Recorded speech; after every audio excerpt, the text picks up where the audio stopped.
Hi, welcome to KSTECHNEWS, and you remember that Boris Johnson, who is the Prime Minister of UK, was hospitalized and was sent to ICU because of COVID-19. He has finally recovered and he has come to give his first speech. So kindly listen and then you hear what he said to his people.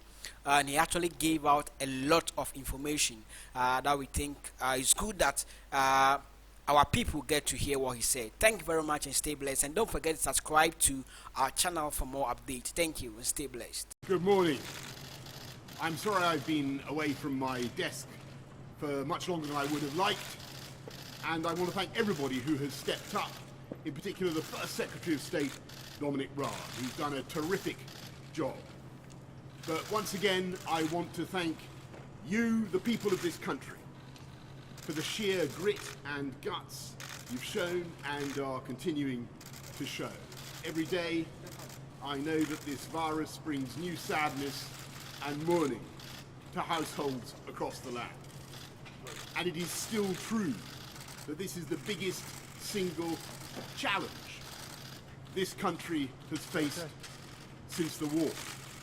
And I in no way minimize the continuing problems we face. And yet it is also true that we are making progress with fewer hospital admissions, fewer COVID patients in ICU, and real signs now that we are passing through the peak.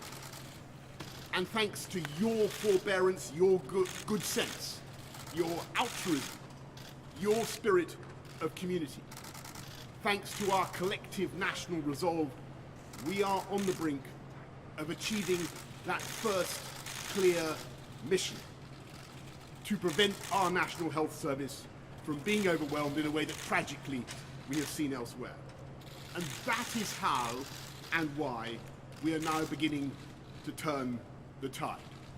If this virus were a physical assailant, an unexpected and invisible mugger, which I can tell you from personal experience it is, then this is the moment when we have begun together to wrestle it to the floor.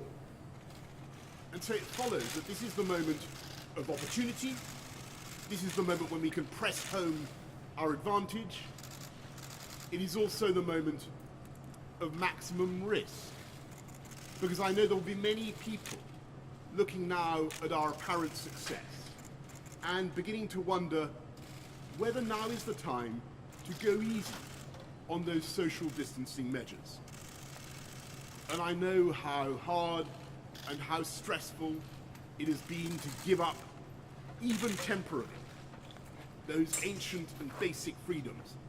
Not seeing friends, not seeing loved ones, working from home, managing the kids, worrying about your job and your firm.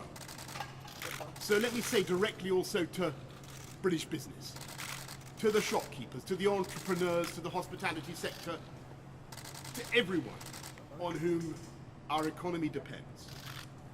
I understand your impatience, I share your anxiety, and I know that without our private sector, without the drive and commitment of the wealth creators of this country, there will be no economy to speak of.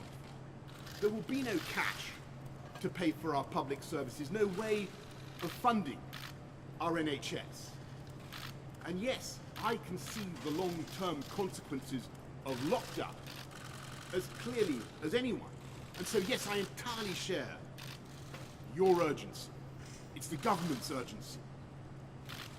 And yet we must also recognize the risk of a second spike.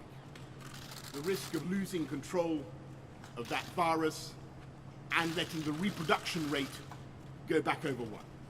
Because that would mean not only a new wave of death and disease, but also an economic disaster. And we would be forced once again to slam on the brakes across the whole country and the whole economy. And reimpose restrictions in such a way as to do more and lasting damage.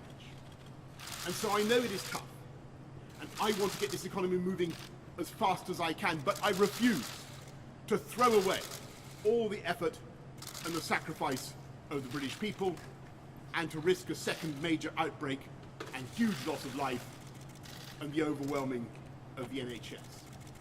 And I ask you to contain your impatience, because I believe we are coming now to the end of the first phase of this conflict, and in spite of all the suffering, we have so nearly succeeded. We defied so many predictions. We did not run out of ventilators or ICU beds. We did not allow our NHS to collapse. And on the contrary, we have so far collectively shielded our NHS so that our incredible doctors and nurses and healthcare staff have been able to shield all of us from an outbreak that would have been far worse. And we collectively flattened the peak. And so when we're sure that this first phase is over and that we're meeting our 5 tests, deaths falling, NHS protected, rate of infection down, really sorting out the challenges of testing and PPE, avoiding a second peak, then that will be the time to move on to the second phase, in which we continue to suppress the disease and keep the reproduction rate, the R rate, down, but begin gradually to refine the economic and social restrictions, and one by one to fire up the engines of this vast UK economy. And in that process, difficult judgments will be made.